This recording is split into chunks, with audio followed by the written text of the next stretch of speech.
สบายดีท่านผู้ชมที่เคารพทุกท่านสำหรับวิดีโอนี้ข้าพเจ้าอยากจะมาเล่าเกี่ยวกับสถานการณ์ที่มันเกิดขึ้นอยู่ในตะวันออกกลางให้บรรดาท่านผู้ชมได้รับชมรับฟังนำกันเพิ่มเติมโดยเฉพาะแม่นสถานการณ์ที่มันกำลังเกิดขึ้นในสองแคบฮามุดนั้นและสองแคบฮามุดนั้นมันก็ได้ส่งผลกระทบต่อต้องสู่การสนองพลังงานของพลังงานโลกอย่างหลีกเลี่ยงบ่ได้ท่านผู้ชมในระยะหลังๆผ่านมานั้นพวกเราจะสังเกตเห็นว่าอเมริกาภายใต้การนำของโดนัลด์ทรัมป์นั้นได้ออกมาประกาศตลอดว่าอเมริกานั้นสามารถประเด็จศึกหรือว่าสามารถเอาชนะอิหร่านได้แบบเบ็ดเสร็จเด็ดขาดเป็นที่เรียบร้อยแล้วท่านผู้ชมและสถานการณ์ต่างๆนั้นถือว่าอยู่ในการควบคุมของสหรัฐอเมริกาและอิสราเอลเป็นที่เรียบร้อยแล้วอันนั้นคือคำประกาศของโดนัลด์ทรัมป์ประธานาธิบดีของสหรัฐอเมริกาที่ประกาศออกหน้าสื่อเป็นรายวันท่านผู้ชมแต่ในทางกลับกันโดนัลด์ทรัมป์ประธานาธิบดีของสหรัฐอเมริกานั้นกลับเรียกร้องให้บรรดาประเทศพันธมิตรของตนเองโดยเฉพาะแม่นพันธมิตรจากสหภาพยุโรปและพันธมิตรจากองค์การป้องกันแอตแลนติกเหนือหรือว่านาโตนั้นให้ส่งกองเรือของบรรดาประเทศเหล่านี้เข้าไปช่วยคุ้มกันเรือลำเลียงสินค้าที่จะแล่นผ่านช่องแคบฮามุดให้มีความปลอดภัยจากกองทัพของอิหร่านอันนั้นคือสิ่งที่โดนัลด์ทรัมป์ประธานาธิบดีของสหรัฐอเมริกาได้ประกาศออกมาพร้อมกันนั้นโดนัลด์ทรัมป์ก็ยังได้เว้าในลักษณะเสียดสีต่อบรรดาประเทศพันธมิตรของตนเองโดยเฉพาะแม่นบรรดาประเทศที่เป็นสมาชิกขององค์การป้องกันแอตแลนติกเหนือหรือว่านาโตโดยโดนัลด์ทรัมป์ได้กล่าวว่าสหรัฐอเมริกานั้นได้ปกป้องบรรดาประเทศพันธมิตรเหล่านี้มาเป็นเวลา40ปีแล้วให้เกิดความปลอดภัยหรือว่าให้ปลอดภัยจากภัยคุกคามจากประเทศรัสเซียหรืออดีตสหภาพโซเวียตแต่มาฮอดมื้อนี้เวลาสหรัฐอเมริกาต้องการความช่วยเหลือจากบรรดาประเทศเหล่านี้บรรดาประเทศเหล่านี้กลับบ่ให้ความช่วยเหลือสหรัฐอเมริกาพวกเขาเลือกที่จะถอยห่างหรือบ่เข้ามายุ่งเกี่ยวในการเหตุสงครามของอเมริกากับอิหร่านในครั้งนี้อันนั้นคือสิ่งที่บรรดาประเทศพันธมิตรของพวกเราได้แสดงออกหรือว่าได้แสดงความเคารพต่อพวกเรานั่นคือสิ่งที่โดนัลด์ทรัมป์ประธานาธิบดีของสหรัฐอเมริกากล่าวท่านผู้ชมนอกจากโดนัลด์ทรัมป์ประธานาธิบดีของสหรัฐอเมริกาจะเรียกร้องให้บรรดาประเทศพันธมิตรของตนเองเข้ามาช่วยปกป้องหน้าน้ำในช่องแคบฮามุดเพื่อให้เรือขนส่งสินค้านั้นสามารถเดินแล่นสะดวกและปลอดภัยจากอิหร่านแล้วโดนัลด์ทรัมป์ประธานาธิบดีของสหรัฐอเมริกานั้นก็ยังได้กดดันหรือว่าเรียกร้องให้ประเทศจีนและอินเดียส่งกองเรือรบของตนเองนั้นเข้ามากดดันประเทศอิหร่านเพิ่มเติมทั้งนี้ก็เพื่อต้องการให้อิหร่านนั้นเปิดช่องแคบฮามุดและเหตุให้เรือขนส่งสินค้านั้นสามารถเดินผ่านได้อย่างสะดวกสบายและปลอดภัยนั่นเองท่านผู้ชมการเคลื่อนไหวของโดนัลด์ทรัมป์ในครั้งนี้นั้นมันได้แสดงให้พวกเขาเห็นว่าอเมริกานั้นบ่สามารถที่จะควบคุมสถานการณ์หรือว่าบ่ได้รับชัยชนะจากอิหร่านตามที่โดนัลด์ทรัมป์ประธานาธิบดีของสหรัฐอเมริกานั้นประกาศไว้แม้แต่น้อยเดียวท่านผู้ชมเพราะเบิ่งจากสถานการณ์และเบิ่งจากการเคลื่อนไหวของโดนัลด์ทรัมป์แล้วหมายความว่าสถานการณ์อยู่ในภูมิภาคตะวันออกกลางและช่องแคบฮามุดนั้นอเมริกาบ่สามารถที่จะให้ความปลอดภัยและคุ้มครองเรือขนส่งสินค้าจากบรรดาประเทศในอ่าวให้ออกสู่น่านน้ำสากลได้อย่างปลอดภัยท่านผู้ชมนั่นมันได้แสดงให้พวกเขาเห็นว่าการปฏิบัติการของอเมริกาในภูมิภาคตะวันออกกลางนั้นล้มเหลวโดยสิ้นเชิงท่านผู้ชมอันนั้นคือสิ่งที่มันเกิดขึ้นในภูมิภาคตะวันออกกลางเวลานี้ท่านผู้ชมเพราะอย่าลืมว่าช่องแคบฮามุดนั้นถูกกองทัพของอิหร่านนั้นปิดตายอย่างสมบูรณ์อิหร่านจะอนุญาตให้แต่ประเทศพันธมิตรและบรรดาประเทศที่บ่เป็นปรปักษ์กับอิหร่านนั้นสามารถขนส่งสินค้าผ่านช่องแคบนี้ได้ส่วนว่าเรือขนส่งสินค้าของสหรัฐอเมริกาและเรือของบรรดาประเทศพันธมิตรของสหรัฐอเมริกานั้นอิหร่านยังต้องจำกัดหรือบ่อนุญาตให้ผ่านอยู่ท่านผู้ชมฉะนั้นจึงเหตุให้บรรดาประเทศพันธมิตรของสหรัฐอเมริกาโดยเฉพาะอยู่ในสหภาพยุโรปนั้นต่างก็ได้รับความเดือดร้อนไปตามๆกันเพราะพลังงานที่ออกจากช่องแคบฮามุดนั้นกว่าเปอร์เซ็นต์25%ท่านผู้ชม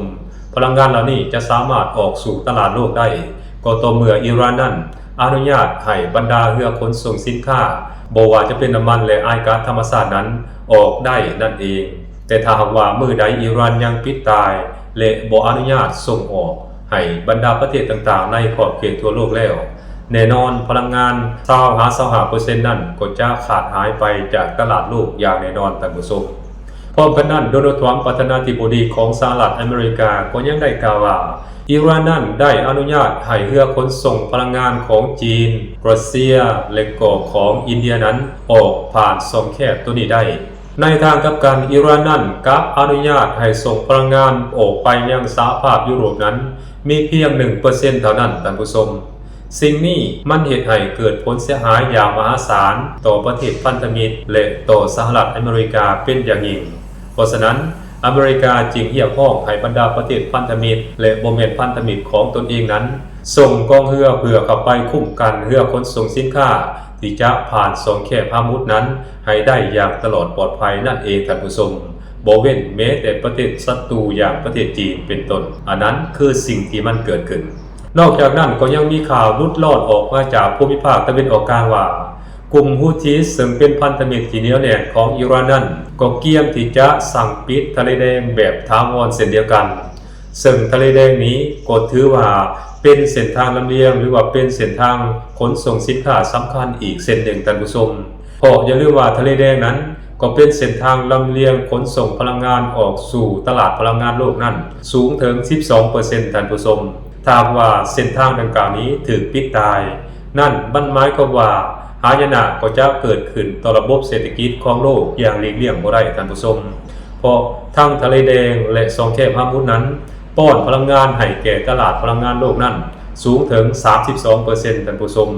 ถ้าว่า2เส้นทางนี้ถูกปิดตายแน่นอนหายนะก็จะเกิดขึ้นต่อระบบเศรษฐกิจของโลกอย่างหลีกเลี่ยงบ่ได้อย่างแน่นอนท่านผู้ชมเพราะฉะนั้นมาฮอดเวลานี้จึงเห็นสหรัฐอเมริกาภายใต้การนำของโดนัลด์ทรัมป์นั้นพยายามเฮ็ดทุกวิธีทางทั้งนี้ก็เพื่อเฮ็ดให้พลังงานจากตะวันออกกลางนั้นออกสู่ตลาดพลังงานโลกได้อย่างมั่นคงและถาวรนั่นเองท่านผู้ชม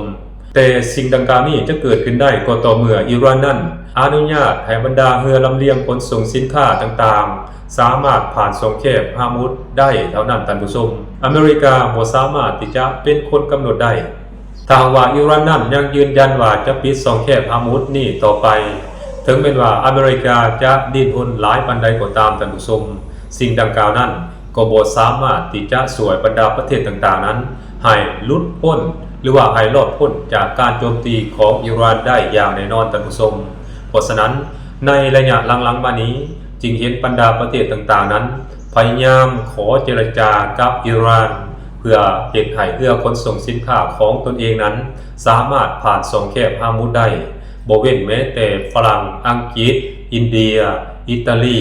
และก็ประเทศอื่นๆกำลังทยอยไปขอเจรจากับประเทศอิหร่าน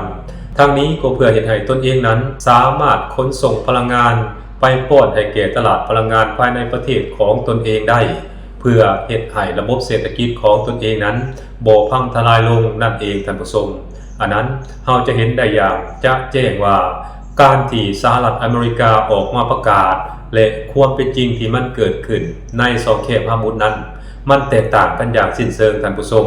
หมายความว่าในระยะเวลานี้อิหร่านนั้นยังสามารถคุมเกมได้แบบเบ็ดเสร็จเด็ดขาดในช่องแคบฮอร์มุซอยู่ท่านผู้ชมอเมริกาถึงแม้ว่าจะออกมาประกาศปังๆเป็นรายวันว่าสามารถเอาชนะอิหร่านได้แล้วก็ตามแต่ในความเป็นจริงแล้วอเมริกานั้นบ่สามารถผลิตศึกอิหร่านได้แม้แต่น้อยเดียวท่านผู้ชมและอีกด้านหนึ่งการที่จะสังเกตว่าประเทศใดเป็นฝ่ายชนะอิหร่านหรืออเมริกานั้นอันนี้เราก็ต้องเบิ่งจุดประสงค์นำกันท่านผู้ชมซึ่งจุดประสงค์ของสหรัฐอเมริกานั้นก็มี3จุดประสงค์ใหญ่ๆด้วยกันท่านผู้ชมอันที่1นั่นก็คืออเมริกาต้องการกดล้มระบอบการปกครองของอิหร่านลงให้ได้แต่มาฮอดปัจจุบันนี้อเมริกาเองก็ยังบ่ทันบรรลุจุดประสงค์ดังกล่าวอันที่2อเมริกาบ่ต้องการให้อิหร่านนั้นสามารถครอบครองอาวุธนิวเคลียร์ได้หรือเลิกล้มโครงการอาวุธนิวเคลียร์แต่อเมริกาเองก็ยังบ่สามารถบรรลุจุดประสงค์ดังกล่าวนี้ได้และ อันสุดท้ายก็คืออเมริกานั้นต้องการให้อิหร่านนั้นยุติการให้การสนับสนุนบรรดากลุ่มติดอาวุธต่างๆอยู่ในภูมิภาคตะวันออกกลางบ่ว่าจะเป็นกลุ่มเฮซบอลลอห์กลุ่มฮามาสและก็กลุ่มฮูธิสแห่งเยเมนแต่สิ่งดังกล่าวนี้ก็ยังบ่ทันได้เกิดขึ้นเถื่อท่านผู้ชมอิหร่านก็ยังสืบต่อให้การสนับสนุนบรรดากลุ่มติดอาวุธเหล่านี้มาโดยตลอด3จุดประสงค์ที่อเมริกาตั้งเป้าไว้ว่าต้องการให้อิหร่านปฏิบัติตามนั้นก็ยังบ่ทันเกิดขึ้นเถื่อท่านผู้ชมเพราะฉะนั้นมาฮอดเวลานี้จึงสามารถสรุปได้ว่าอเมริกานั้นยังบ่ทันสามารถได้รับชัยชนะจากการโจมตีอิหร่านในครั้งนี้เถื่อท่านผู้ชมอันนั้นคือสิ่งที่พวกเราควรพิจารณาและก็สิ่งที่มันเกิดขึ้นในภูมิภาคตะวันออกกลางเวลานี้ท่านผู้ชมส่วนว่าในตอนหน้าข้าพเจ้าจะนำเอาหัวข้อหรือว่านำเอาเรื่องใดมาเล่ามาเว้าให้บรรดาท่านผู้ชมได้รับชมรับฟังนํกันนั้นอย่าลืมท่านผู้ชมกรุณารอท่าติดตามรับฟังรับชมนํกันสำหรับตอนนี้หมดลงเพียงเท่านี้สบายดี